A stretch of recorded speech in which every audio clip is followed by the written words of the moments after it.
Alright. Okay, pada 4 batang raket.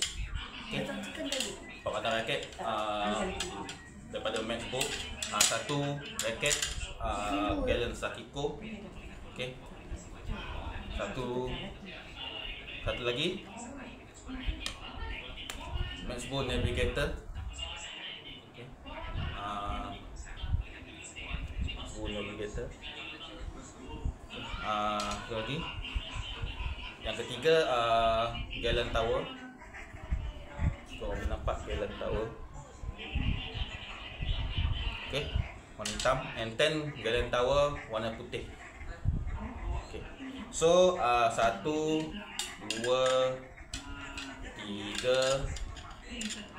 4 raket aku ni adalah raket head heavy. Okay, 3U dan 4U. Sebab apa saya pilih head heavy? Sebab dia sedap untuk smash.